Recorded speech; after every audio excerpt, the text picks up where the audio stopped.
जैसा कि आज का विषय है जागते और प्रार्थना करते रहो। आमेन, हालेलुया। वॉच एंड प्रे, जागते रहें हम इन दिनों में जब हम संसार की घटनाओं को देख रहे हैं, परिस्थितियों को देख रहे हैं और प्रभु यीशु मसीह के आने की हम बाट जोड़ रहे हैं और उसके चिन्हों को देख रहे हैं। बाइबल हमसे कहती है जागते रहो और प्रार्थना करते रहो। Watch and pray. आमेन। यदि हम नीति वचन 6 और उसकी 9वीं आयत को देखें तो यहाँ पर कहा गया है कि हे आलसी तू कब तक सोता रहेगा। एक क्वेश्चन मार्क है। तेरी नींद कब टूटेगी, क्वेश्चन मार्क है। कुछ और सो लेना, थोड़ी सी नींद, एक और झपकी, थोड़ा और छाती पर हाथ रखे लेटे रहना। बाइबल कहती है तब तेरा कंगालपन राह के लुटेरे के समान और तेरी घटी हथियारबंद के समान आ पड़ेगी। यहाँ पर परमेश्वर का वचन हमें चेतावनी देता है। यदि हम नींद से प्रेम रखते हैं और यदि हम यूं ही लेटे रहते हैं, कल्पना करते रहते हैं और अपने समय को व्यर्थ हम गवाते रहते हैं, एक और झपकी हम ले ले, थोड़ी सी और नींद हम ले ले, थोड़ा सा और आराम कर ले, और बाइबल कहती है यदि तुम ऐसे अवस्था के अंदर पाए जाते हो तो बाइबल कहती है कि तेरा कंगालपन, तेरी गरीबी जो है वो राह के लुटेरे के समान आ जाएगी। जो ये हम जब राह में जाते हैं, रास्ते में चलते हैं, यदि कोई लुटेरा आया तो सब कुछ हमसे छीन करके ले जाता है। उसी तरह से यदि हम ऐसे सोते रहते हैं और सुस्त और लापरवाही जीवन जीते हैं तो इसी तरह से हमारी जो कंगालपन है, हमारी जो गरीबी है, हमारे जो अभाव का जीवन जो है हमारे जीवन के अंदर आ जाता है। और यहाँ लिखा है तेरी घटी हथियारबंद के समान आ पड़ेगी। और हम अपने जीवन में हर एक क्षेत्र में घटी देखेंगे। हम आत्मिक जीवन के अंदर और संसारिक जीवन के अंदर हम जो है किसी प्रकार की हमें आशीष नहीं मिलेगी और हम हमेशा जो है घटी और घटी को प्राप्त करेंगे।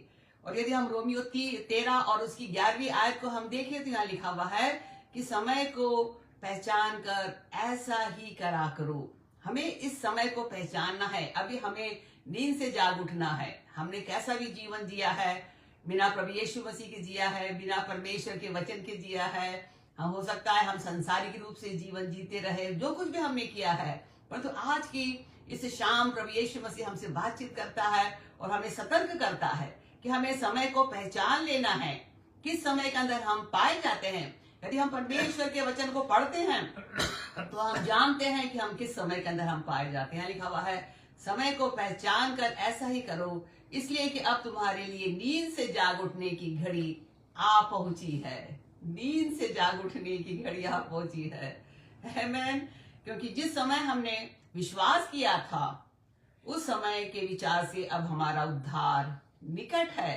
आमीन। हमने यीशु मसीह पर विश्वास करा और हम उसके मार्गों पे चलते रहे। अब हम जो है एक अद्भुत घटना को देखने जा रहे हैं। हम एक परमेश्वर के महान कार्यों को अपने जीवन में देखने जा रहे हैं और हम प्रभु यीशु मसीह की उस आमद को हम देखेंगे, उस रैप्चर को हम देखेंगे। यहाँ लिखा हुआ है उस समय के विचार से अब जो है हमारा जो उद्धार निकट है। हालेलुया। और आगे लिखा है कि रात बहुत बीत गई और दिन निकलने पर है, इसलिए हम अंधकार के कामों को त्याग कर और हम ज्योति के हथियार बांध ले। आमीन। अंधकार के काम को हमें छोड़ देना है। हम ज्योति की संतान हैं और हमारे पास में ज्योति के हथियार है। हमारे पास में परमेश्वर का प्रेम है, हमारे पास में परमेश्वर की क्षमा है, हमारे पास में पवित्र आत्मा की सामर्थ है और हमारे पास में उसके वरदान है। सब कुछ परमेश्वर ने हमको दिया है क्योंकि हम ज्योति की संतान हैं। और यहाँ पर लिखा हुआ है कि हमें उन ज्योति के हथियारों को बांध लेना है। हमें चेक करना है कि हम वास्तव में हमारे जीवन में परमेश्वर का प्रेम है कि नहीं, परमेश्वर की क्षमा है कि नहीं, परमेश्वर की सामर्थ, अभिषेक और पवित्र आत्मा हमारे जीवन में है कि नहीं। हमें इस बात को जान लेना है। और लिखा हुआ है कि जैसा दिन को शोभा देता है वैसे ही हम सीधी चाल चलते रहे। दिन के समय हम कैसी चाल चलते हैं। हम देखते हैं कि जो रात का समय होता है, रात के समय कई अपराध होते हैं, कई पाप किए जाते हैं, परंतु हमें दिन के उजाले के अंदर हमें चलना है। जैसा दिन के में शोभा देता है वैसे जीवन को हमें जीना है, न कि लीला क्रीड़ा पियक्कड़पन, न वे विचार और न लुचपन और न झगड़े और न डाह में। हमें ऐसा जीवन नहीं जीना है। ये जीवन हमने छोड़ चुका है। उस जीवन के अंदर हमें वापस नहीं लौटना है। और बाइबल कहती है कि वरन हम प्रभु यीशु मसीह को पहन ले। कितना अद्भुत है। प्रभु यीशु मसीह को पहनना क्या है? प्रभु यीशु मसीह को पहनना, मान लो कि हम प्रभु यीशु मसीह के समान इस संसार के हम जी रहे हैं। प्रभु यीशु मसीह के समान हम प्रेम रख रहे हैं। प्रभु यीशु मसीह के समान हम परिश्रम कर रहे हैं। परमेश्वर के मार्गों को, परमेश्वर के कार्यों को हम पूरा कर रहे हैं और उसका जीवन हमारे अंदर दिखाई दे रहा है। उसका दया, उसकी करुणा, उसका प्रेम, उसका तरस, उसका अभिषेक हमारे जीवन से झलक रहा है। हम प्रभु यीशु मसीह को हम पहन ले, बाइबल कहती है। और शरीर की अभिलाषा को पूरा करने का जो है हम उपाय न करें। आमीन। शारीरिक दशा में नहीं है, परंतु हम आत्मिक दशा के अंदर। इसलिए हम शरीर के जो गलत काम है उनको हमें छोड़ देना है। रगड़े झगड़े को, लड़ाइयों को, पियक्कड़पन, वे विचार को हमें छोड़ देना है और हमें प्रभु यीशु मसीह के समान इस संसार के अंदर जीवन को जीना है। कितना अद्भुत परमेश्वर का जो है वचन है ये। आमीन। और प्रभु यीशु मसीह जो आने वाला है, यदि हम बाइबल को पढ़ते हैं, यदि हम परमेश्वर के वचन को प्रतिदिन पढ़ते हैं, मैं आपसे कहूंगी प्रतिदिन पढ़िए, केवल संडे को नहीं पढ़िए, और हम हमेशा उसको पढ़े। और यदि हम, यहाँ पे लिखा हुआ है कि और यीशु मसीह आने वाला है इसलिए हम जागते रहे। यीशु मसीह ने मरकुस 14 और उसकी 3री आयत में लिखा हुआ है कि देखो, जागते और प्रार्थना करते रहो। आमीन। क्योंकि तुम नहीं जानते कि वह समय कब आएगा। यीशु मसीह ने कहा जागते और प्रार्थना करते रहो। आमीन। यदि हम प्रार्थना कर रहे हैं तो हम जाग रहे हैं। आमीन। हालेलुया। यीशु मसीह ने कहा जागते और प्रार्थना करते रहो, और क्योंकि तुम नहीं जानते कि वो समय कब आएगा जब प्रभु यीशु मसीह आएगा, अपनी कलीसिया को ले जाएगा। आमीन। कब 666 प्रकट होगा, हम समय को जो हम नहीं जानते। लिखा कि वह उस समय किसी दशा है जो परदेश जाते समय अपना घर छोड़ जाए और अपने दासों को अधिकार दे और हरेक को उसका काम बता दे और द्वारपाल को जागते रहने की आज्ञा दे। आमीन। ये एक ऐसा उदाहरण यीशु मसीह दे रहा है कि एक मनुष्य जो वो परदेश गया तो उसने अपना घर जो है वो अपने दासों को छोड़कर दिया, छोड़कर उनके हवाले करके गया। आमीन। और उनको अधिकार दिया। आमीन। प्रभु यीशु मसीह ने हमको अधिकार दिया है। क्या आप इस बात को जानते हैं? आमीन। लूका 10 और उसकी 22वीं आयत कहती है कि देखो, मैंने तुम्हें सांप और बिच्छू को रौंदने का और शत्रु की सारी शक्ति पर अधिकार दिया है और तुम्हें किसी वस्तु से कुछ भी हानि नहीं होगी। आमीन। क्या वो अधिकार आपके पास में है? क्या आपने प्रभु यीशु मसीह से उस अधिकार को लिया है, मांगा है, प्रार्थना करी है? और यदि मांगा है और प्रार्थना करिए तो आपके पास में अधिकार है। प्रभु यीशु मसीह जो है हमको लेने के लिए आने वाला है और हमको वो अधिकार देके गया इस जगत के अंदर। लिखा हुआ है और हर एक को उसका काम बता दे। आमीन। प्रभु यीशु मसीह ने हमको अपना काम बता दिया। हम बाइबल को पढ़े, वचन को पढ़े। आमीन। यीशु मसीह ने मत्ती 28 के अंदर 19वीं आयत में लिखा हुआ है कि सब जाता के सब जातियों के अंदर सुसमाचार का प्रचार करो, उन्हें बपतिस्मा दो और उन्हें आज्ञा मानना सिखाओ। ये हमको काम पर प्रभु ने सौंपा है। हमें गवाही देनी है, सुसमाचार का प्रचार करना है। आमीन।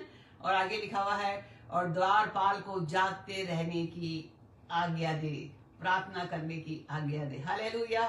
जो द्वारपाल है उसको जागते रहना। यदि वो सो जाएगा तो जो चोर आ सकता है, अटैक कर सकता है, डाकू आ सकते हैं और सब कुछ नष्ट कर सकते हैं। यहाँ यीशु मसीह कह रहा है कि यहाँ पर जो है उसने अपने द्वारपाल को जागते रहने की आज्ञा दी। मुझे आपको जागते रहना और प्रार्थना करते रहना है। और इसलिए यीशु मसीह कहता है इसलिए जागते रहो, क्योंकि तुम नहीं जानते कि घर का स्वामी कब लौट आएगा। कब यीशु मसीह आएगा हम नहीं जानते हैं, पर तो हमको जागते रहना है और उस अधिकार को हमें इस्तेमाल करना, जो अधिकार प्रभु यीशु मसीह ने पवित्र आत्मा के द्वारा मुझे आपको दिया है, और हमें उस काम को पूरा करना, उन जिम्मेदारियों को पूरा करना जो उसने हमारे हाथों में सौंपी है। आमीन। चाहे वो एक बाइबल शिक्षक की हो, चाहे एक सुसमाचार प्रचारक की हो, चाहे एक पास्टर की हो, जो भी प्रभु ने आपको सेवकाई दी है, जो भी परमेश्वर ने आपको कार्य दिया है करने के लिए, आपको उसको पूरा करना है। और यहाँ पर लिखा हुआ है कि हम नहीं जानते कि घर का स्वामी कब आएगा, और सांझ को आएगा या आधी रात को आएगा या मुर्ग के बांग देने के समय आएगा। जो मुर्गा है वो सुबह सुबह बांग देता है या भोर को आएगा, हम नहीं जानते यीशु मसीह किस घड़ी आ जाएगा। और यहाँ पर लिखा हुआ है ऐसा ना हो कि वो अचानक आकर तुम्हें सोता पाए। अचानक आएगा और हम सोते पाए जाए। आमीन। और जो मैं तुमसे कहता हूँ, यीशु मसीह कहता है यहाँ, वही सबसे कहता हूँ, जागते रहो। आमीन। ये प्रभु यीशु मसीह के वचन है, बड़ी खूबसूरत वचन है। आप मरकुस 14 और जो उसकी 33वीं आयत को आप पढ़िए कि किस तरह से प्रभु यीशु मसीह जो है हमको जागते रहने के लिए कहता है, इस समय के लिए हमें जो चेतावनी देता है। आमीन। और हम संसार की घटनाओं को देखें, जो कुछ संसार के अंदर घट रहा है उसकी तुलना आप परमेश्वर के वचन से करिए। आप एक न्यूज़पेपर को लीजिए और परमेश्वर के वचन को लीजिए, आपको समझ में आने लग जाएगा कि हम किन दिनों के अंदर पाए जाते हैं जबकि प्रभु यीशु मसीह आने वाला है। और यदि मत्ती 24 और उसकी 32वीं आयत को देखो तो यहाँ लिखा हुआ है कि अंजीर के पेड़ से यह दृष्टांत सीखो, जब उसकी डाली कोमल हो जाती है और पत्ते निकलने लगते हैं तो यह जान लेते हैं कि ग्रीष्म काल निकट है। हम जानते हैं आमीन। अंजीर के पेड़ में कपोल निकल रही है और जो है ग्रीष्म काल आ रहा है, गर्मी आ रही है। इसी रीति से जब तुम इन बातों को देखो तो जान लो कि वह निकट है और द्वार ही पर है। आमीन। न केवल निकट है परंतु द्वार ही पर है। कितना अद्भुत परमेश्वर का वचन है। और मैं तुमसे सच कहता हूं कि जब तक ये सब बातें पूरी ना हो ले तब तक इस पीढ़ी का अंत नहीं होगा। आकाश और पृथ्वी टल जाएंगे परंतु मेरी बातें न टलेगी, यीशु मसीह ने कहा है। जो कुछ परमेश्वर के वचन में लिखा हुआ है, बाइबल कहती है, यीशु मसीह ने कहा वो पूरी होके रहेगी। एक एक मात्रा, एक एक बिंदु पूरा होगा और वो पूरा होकर ही रहेगा। और यहाँ लिखा हुआ है आकाश और पृथ्वी टल जाएंगे परंतु परमेश्वर का जो बात वचन है नहीं टलेगा। प्रभु यीशु मसीह कहीं भी बातें नहीं टलेगी। आमीन। वो होके ही रहेगी।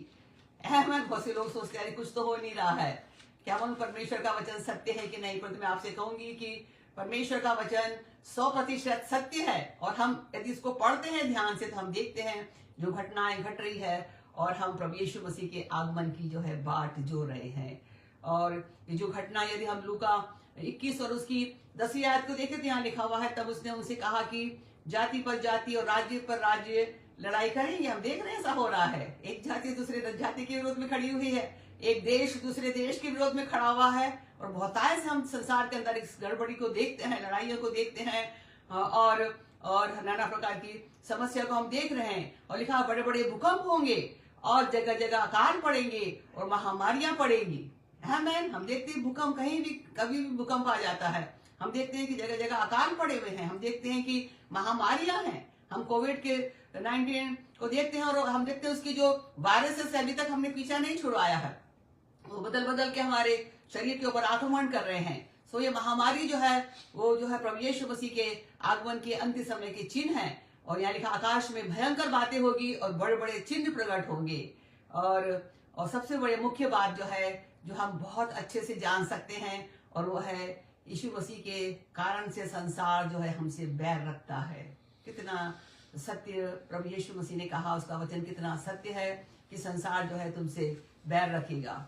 और यदि हम उसकी 12वीं आयत को देखें, परंतु इन सब बातों से पहले वे मेरे नाम के कारण जो है तुम्हें पकड़ेंगे, सताएंगे और पंचायतों में सौंपेंगे और बंदी गृह में डालेंगे और राजाओं और हाकिमों के सामने उनको ले जाएंगे। हम देख रहे हैं घटना, हम प्रतिदिन घटना देखते हैं। प्रतिदिन हम देखते हैं एक नए किसी घटना घट की जब प्रभु के लोगों को, मसीहों को सताया जाता है, उन पर अटैक किया जाता है, उनको जो है बंदी गृह में, उन्हें जेल खाने में डाला जाता है और उन्हें जो है न्यायालय के अंदर खड़ा किया जाता है, राजाओं हाकिमों के सामने खड़ा। कितना सत्य है ये वचन परमेश्वर का। इसलिए यीशु मसीह ने कहा कि अपने मन में ठान रखो कि हम पहले से उत्तर देने की चिंता न करें। हम चिंता न करें हम क्या जवाब। बहुत से लोग डर जाते हैं जब उन पर अटैक होते हैं।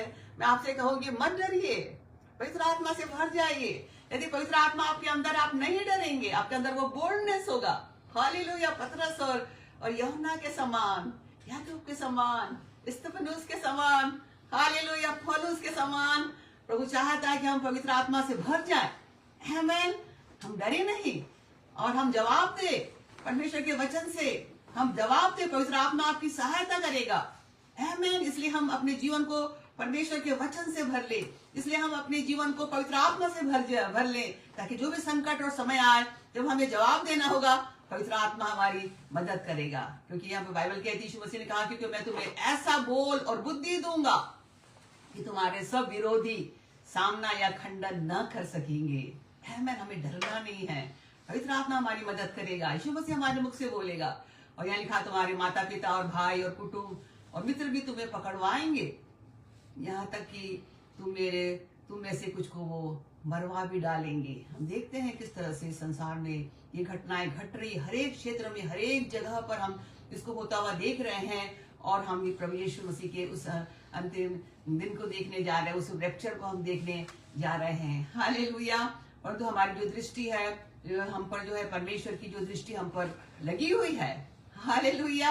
हम देखते हैं कि यहाँ पर लिखा हुआ है 17वीं आयत में कि मेरे नाम के कारण सब लोग तुमसे बैर करेंगे, बिना कारण से बैर करेंगे। हमने कुछ करा भी नहीं, तब भी हमसे बैर करेंगे।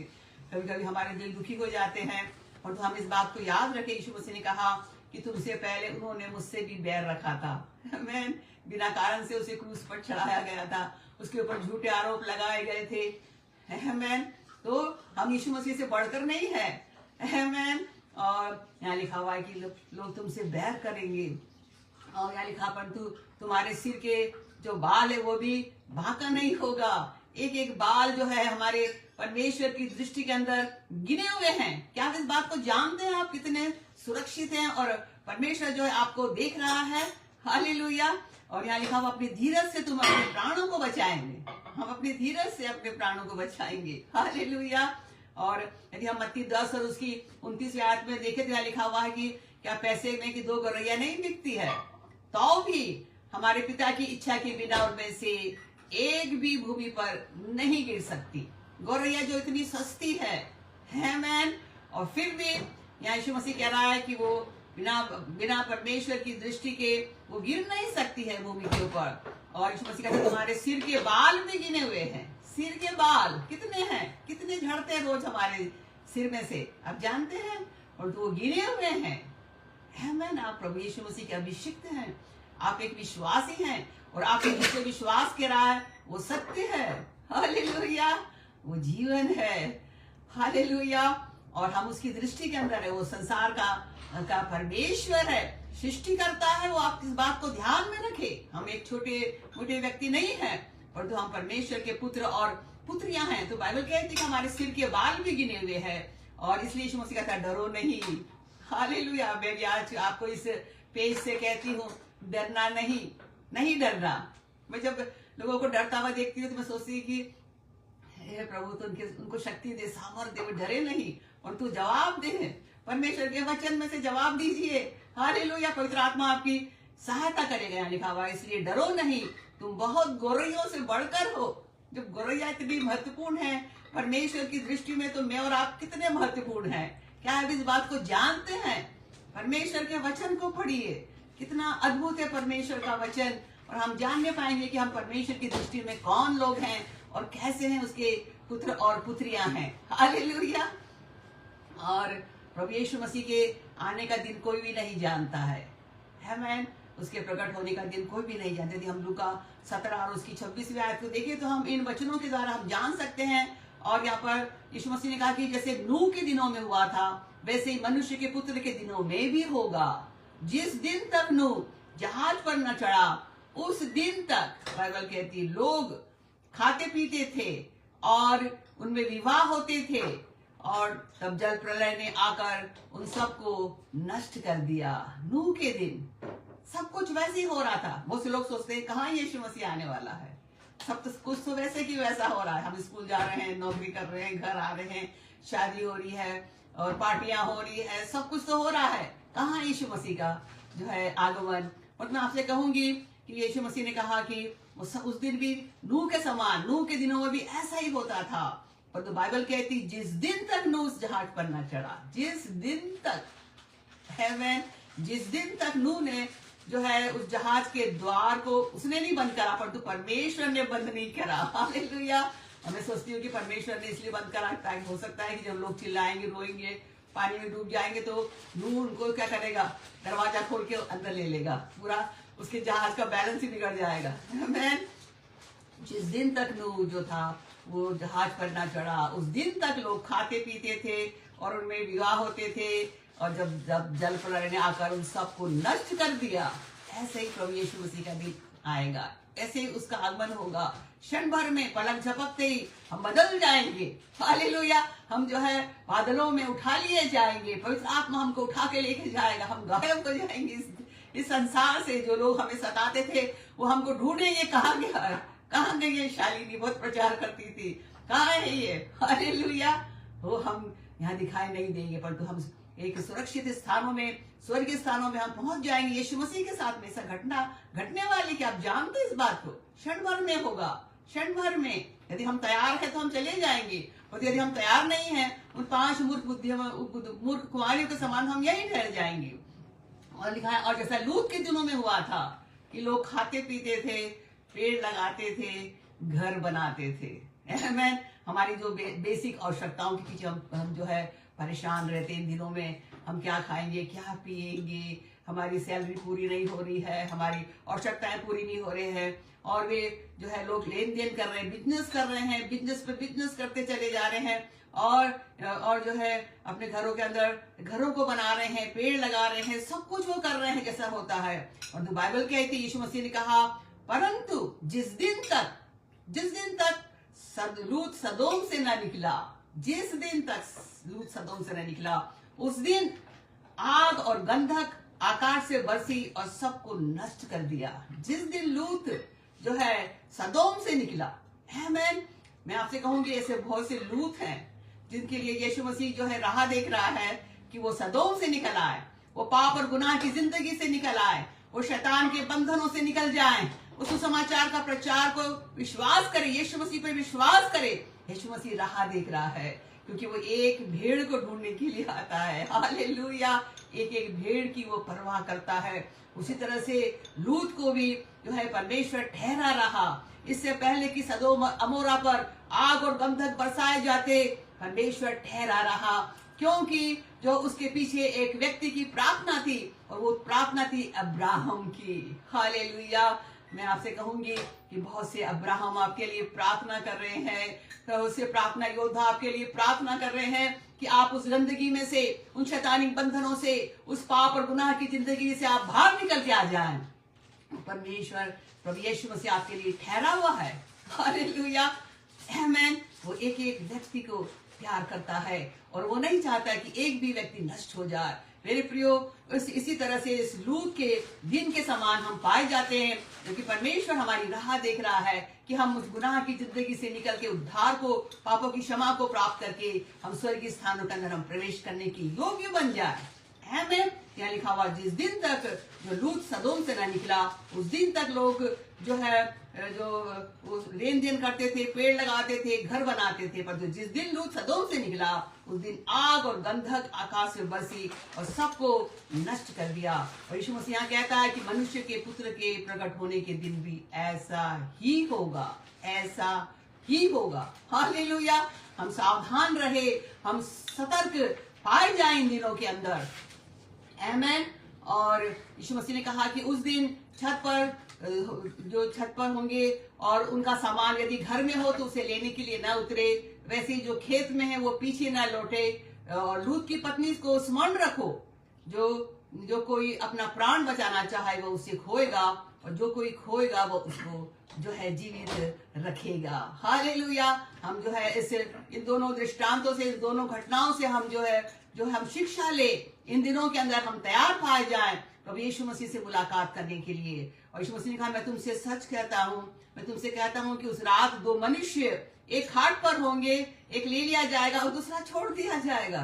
क्या आप इस बात को जानते हैं?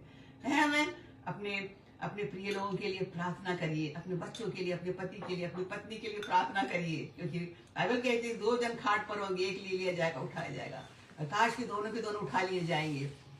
2 स्त्रियां एक ही साथ चक्की पीसती रहेंगी, एक ले ली जाएगी और दूसरी जो है छोड़ दी जाएगी। किचन के अंदर 2 महिलाएं काम कर रही है, हो सकता है वो सास बहू हो सकता है माँ बेटी हो, एक गायब हो जाएगी, एक रह जाएगी। क्यों? क्योंकि उसने अपने आप को तैयार नहीं करा, अपने आप को इस योग्य नहीं बनाया, प्रभु यीशु मसीह को अपने जीवन में ग्रहण करके उसके अनुसार वो नहीं चली है।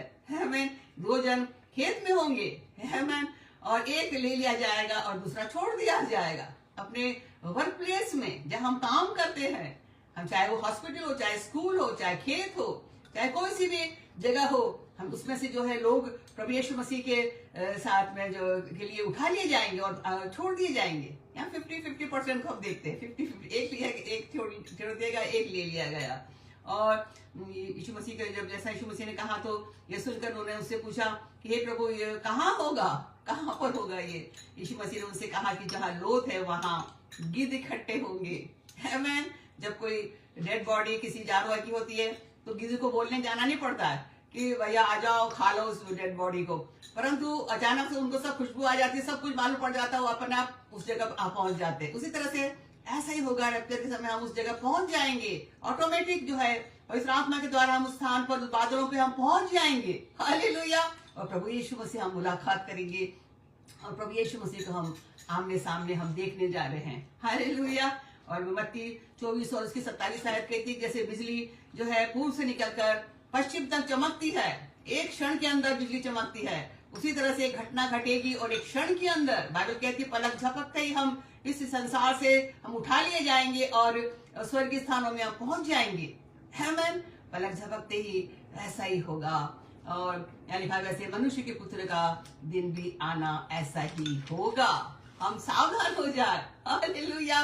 बाइबल हमको सावधान करती है और आज की इस शाम मैं भी आपको परमेश्वर के वचन से सावधान करना चाहती हूँ। यदि हम लूका 21 और उसकी 34वीं आयत को देखें तो यहाँ लिखा हुआ, इसलिए सावधान रहो, ऐसा न हो कि तुम्हारे मन खुमार और मतवालेपन और जीवन की चिंताओं से सुस्त हो जाए। ये 3 चीजें हैं जो हमें परमेश्वर से अलग कर सकती है। वो है हमारे खुमार, हमारे मन की खुमार, ऐसा करेंगे, वैसा करेंगे और करेंगे और हम एंजॉय करेंगे और यहाँ जाएंगे और वहां जाएंगे, ये खरीदेंगे, वो खरीदेंगे। ये हमको परमेश्वर सब कुछ देता है, परंतु उसकी जो अतिवादी जो होती है, अति जो और चाहिए, हमको और चाहिए, वो चीज हमारे जीवन में नहीं होना चाहिए।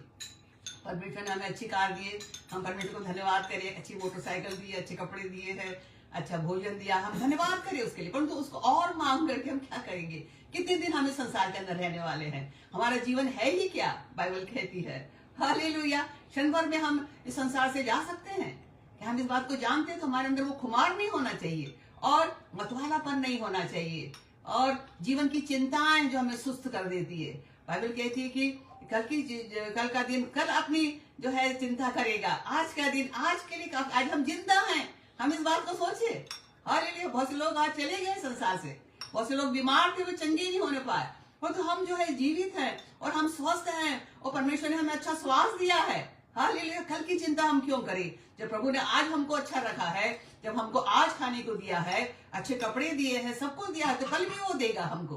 तो ये चिंता जो है हमको सुस्त कर देती है, परमेश्वर के जीवन से हमें अलग कर देती है। यहाँ पे लिखा हुआ है, वह दिन तुम पर फंदे के समान आ पड़ेगा। आमीन। फंदे के समान आ जाते, हम ऐसा जीवन जी रहे हैं और क्योंकि वो सारे पृथ्वी के सब रहने वालों पर इसी प्रकार आ पड़ेगा।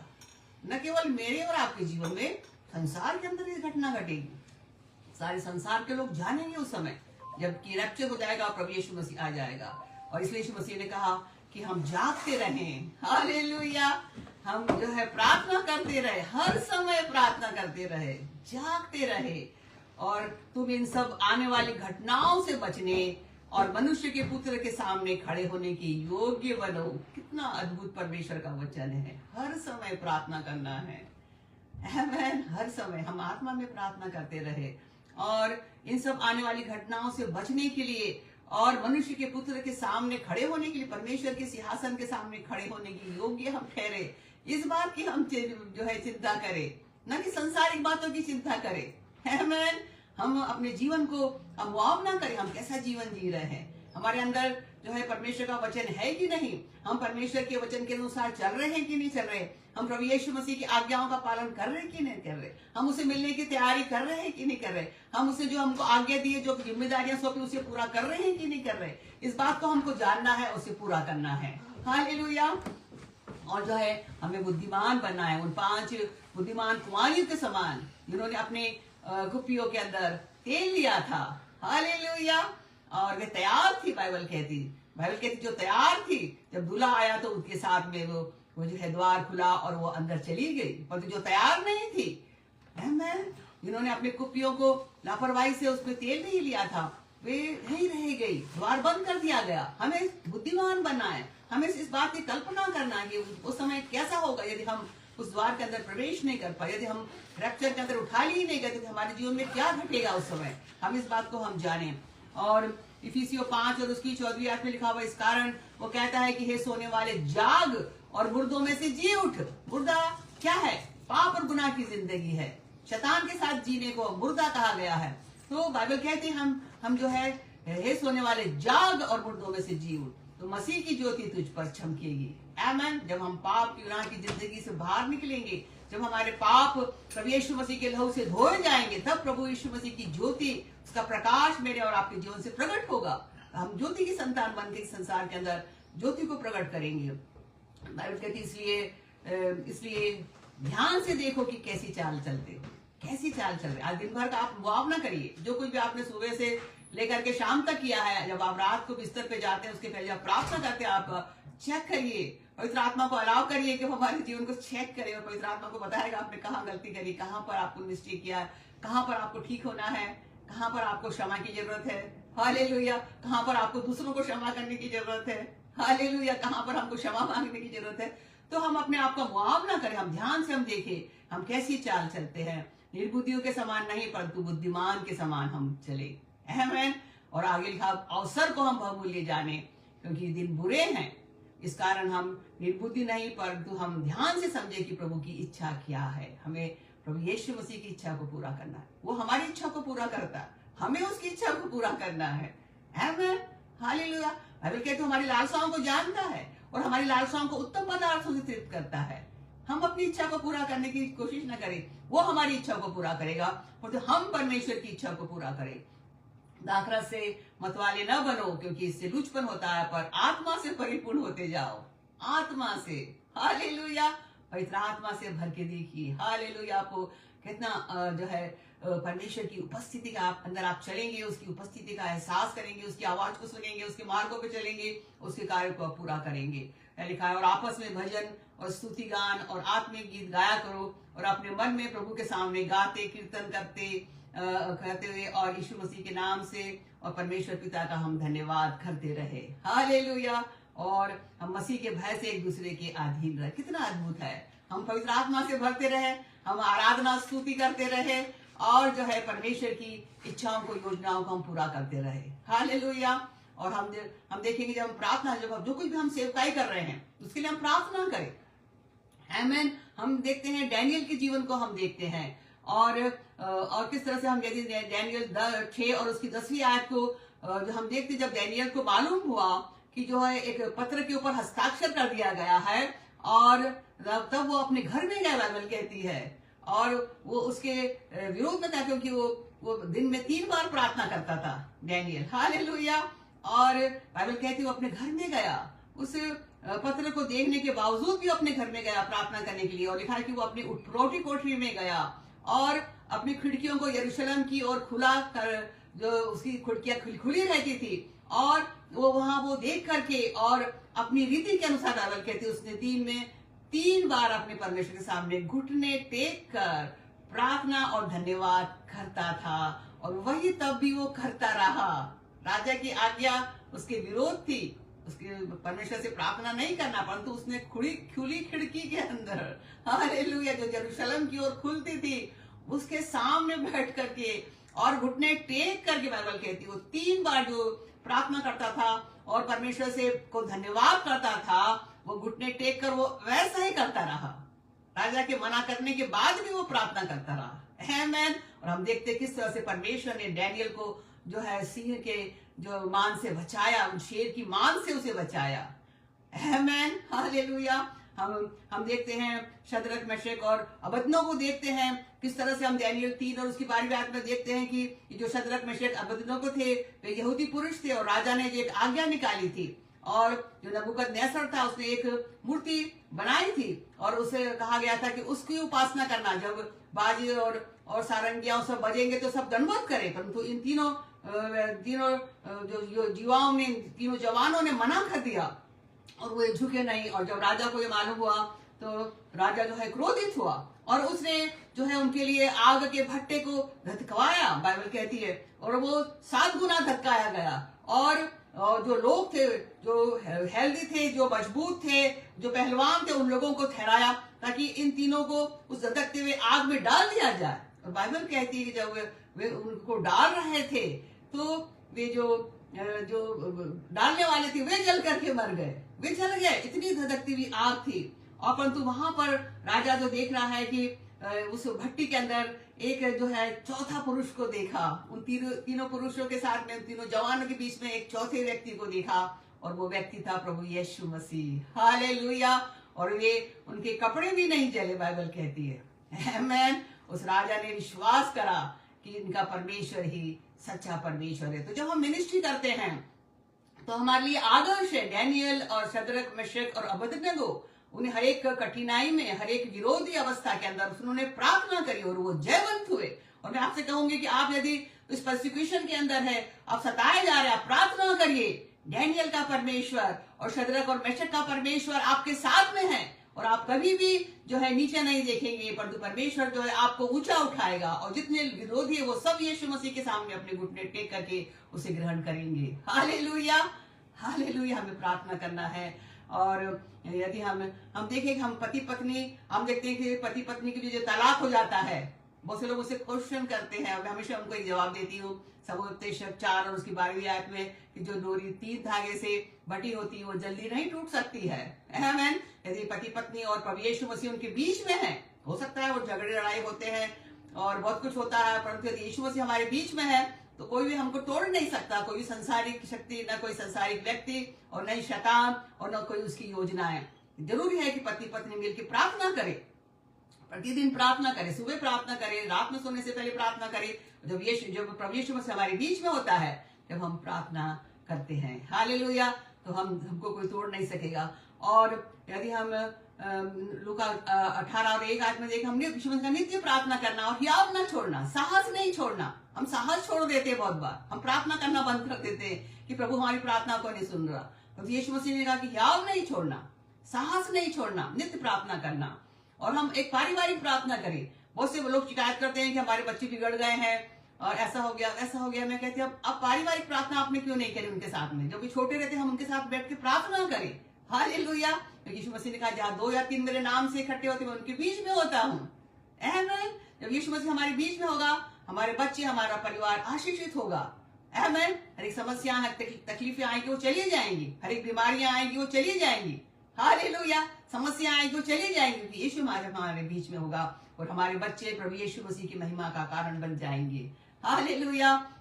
और यदि हम मत्ती 26 और 36 में कहा, यीशु मसीह ने कहा कि यहाँ पर यीशु मसीह जब क्रूस पर चढ़ाया जाने वाला था, बाइबल कहती है यीशु मसीह जो है मुंह के बल गिर करके उसने प्रार्थना करी। हालेलुया। हमारे सेवियर ने, हमारे बचाने वाले ने, हमारे उद्धारकर्ता ने भी प्रार्थना करी है। मेरे और आपके लिए उस बलिदान को देने से पहले, उस क्रूस के ऊपर जाने से पहले उसने प्रार्थना करी। बाइबल कहती है वो मुंह के बल गिर के उसने प्रार्थना करी। हालेलुया। उसका जो पसीना था वो लहू बन गया था। हालेलुया। सारे जगत के पाप उसके ऊपर डाल दिए गए थे, बीमारियां उसके ऊपर डाल दी गई थी, परंतु वो प्रार्थना कर रहा था। हालेलुया। उसने अपने चेलों से कहा कि जागते और प्रार्थना करते रहो कि तुम परीक्षा में ना पड़ो। आत्मा तो तैयार है परंतु शरीर जो है दुर्बल है। आमीन। हमारा शरीर दुर्बल है। यीशु मसीह ने कहा हम प्रार्थना करना चाहते हैं परंतु हमारा शरीर दुर्बल है। हमें क्या करना चाहिए? प्रार्थना करने के लिए हमें क्या करना चाहिए? मैं आपसे कहूंगी कि हम पवित्र आत्मा में प्रार्थना करें। पवित्र आत्मा में प्रार्थना करिए। बहुत से लोग पवित्र आत्मा से बहुत ही दूरी रखते हैं। हमको नहीं चाहिए पवित्र आत्मा, अन्य भाषा हमको नहीं चाहिए। क्यों? ये तो परमेश्वर के वचन में लिखा हुआ है, यीशु मसीह ने हमको आज्ञा दी है। हालेलुया। बाइबल कहती है पवित्र आत्मा के अंदर हम प्रार्थना करें, तब हमारा जो शरीर है और हमारी आत्मा उसके ऊपर बलवंत होगी, हम प्रार्थना करेंगे। आमेन। यदि हम रोमियो 8 और उसकी 26वीं आयत को देखें, लिखा हुआ है कि इसी रीति से आत्मा भी हमारी दुर्बलता में सहायता करता है, क्योंकि हम नहीं जानते कि प्रार्थना किस रीति से करना चाहिए। आमेन। हम नहीं जानते, हमें प्रार्थना करना नहीं आती है। हालेलुया। परंतु पवित्र आत्मा हमारी सहायता करता है, और आत्मा आप भी ऐसी आहें भर भर कर जो बयाने से बाहर हमारे लिए विनती करता है। पवित्र आत्मा हमारे साथ में होगी, विनती करेगा परमेश्वर से, और हम मनों का जांचने वाला हमारा परमेश्वर जानता है कि हमारी आत्मा की मनसा क्या है, क्योंकि वो पवित्र लोगों के लिए परमेश्वर की इच्छा के अनुसार विनती करता है। यदि पवित्र आत्मा हमारे अंदर है, हम परमेश्वर की इच्छा के अनुसार प्रार्थना करेंगे। हम देखते हैं बहुत से लोग प्रार्थना, इधर की प्रार्थना उधर की प्रार्थना, ऐसे करके पूरी प्रार्थना उनकी पूरी बोरिंग प्रार्थना हो जाती है। और जब हम पवित्र आत्मा के अंदर प्रार्थना करते हैं, परमेश्वर की इच्छा के अनुसार प्रार्थना करते हैं, तो पवित्र आत्मा हमारे अंदर होकर प्रार्थना करता है। वो प्रार्थना बहुत ही प्रभावशाली और सामर्थ्य होती है। Hallelujah, hallelujah. और यदि हम इफिसियों 6 और उसकी 16वीं आयत को देखें, तो यहाँ लिखा हुआ है, हर समय हर प्रकार से आत्मा में प्रार्थना और विनती करते रहो। हर समय मैं सुबह दोपहर और शाम नहीं, उनको लिखा हर समय और हर प्रकार से, कैसे भी तरह से, चलते हुए प्रार्थना करो, बैठे हुए प्रार्थना करो, घुटने टेक के प्रार्थना करो, खाना पकाते हुए प्रार्थना करो, कार चलाते हुए प्रार्थना करो। हर समय हर प्रकार से प्रार्थना करते रहो, इसलिए जागते रहो। हम जागते रहेंगे। हालेलुया। और सब पवित्र लोगों के लिए लगातार विनती करो, केवल अपने लिए नहीं, परंतु पवित्र लोगों के लिए जो परमेश्वर की सेवा कर रहे हैं, जो मिनिस्ट्रीज के लिए प्रार्थना करिए। आमीन। और ये लिखा हुआ है, और पौलुस कहता है कि मेरे लिए भी प्रार्थना करो कि मुझे ऐसा प्रबल वचन दिया जाए कि मैं साहस के साथ सुसमाचार का भेद बता सकूं। साहस, पवित्र आत्मा हमें साहस देता है। यीशु मसीह ने कहा कि नित्य प्रार्थना करना और साहस नहीं छोड़ना। हम क्यों साहस छोड़ देते हैं, क्यों हम डर जाते हैं? क्योंकि हम प्रार्थना नहीं करते हैं। तो जब हम पवित्र आत्मा के अंदर प्रार्थना करते हैं, हमें साहस मिलता है। और यह लिखा हुआ है, जिसके लिए मैं जंजीर से जकड़ा हुआ राजदूत हूं, और यह भी कि मैं उसके विषय में जैसा मुझे चाहिए साहस के साथ में बोलूं। पवित्र आत्मा हमें साहसी बनाता है। आमीन, हालेलुया। आत्मा में प्रार्थना करना क्या है? जब हम अन्य भाषा में प्रार्थना करते हैं, आज लोग अन्य भाषा से क्यों इतनी नफरत करते हैं? मैं कहती हूँ कि शैतान नफरत करता है। आमीन, शैतान नफरत करता है अन्य भाषा से। आपको एक सहायता के लिए दी गई है अन्य भाषा, क्योंकि बाइबल कहती है, यदि हम पहला कुरिन्थियों 14 और उसकी 4वीं आयत में लिखा हुआ है कि जो अन्य भाषा में बातें करता है वो मनुष्य से नहीं परंतु परमेश्वर से बात करता है। क्यों नहीं आप परमेश्वर से बात करना चाहते? क्यों नहीं? शैतान नहीं चाहता कि हम परमेश्वर से बात करें। आमीन। यहाँ लिखा हुआ है इसलिए कि वो जो है, जो उसकी बातें कोई नहीं समझता है, कोई नहीं समझता, बोलता है हमको समझ में नहीं आ रहा है, शैतान बोल रहा है। बहुत से लोग उसकी नुक्ताचीनी करते हैं। और क्या लिखा हुआ है कि वह तो भेद की बातें अपनी आत्मा में होकर के बोलता है, मिस्ट्रीज को बोलता है। आमीन। मैं आपको एक उदाहरण दूंगी। जो अन्य भाषा जब हम एक समस्या के अंदर फंसे हुए हैं, हमको समझ में नहीं आ रहा हमें क्या करना है, आप अन्य भाषा में प्रार्थना करिए। मैं आपको कहूंगी 100% आपको उस समस्या का हल जो है आपकी प्रार्थना के द्वारा मिल जाएगा। 100%।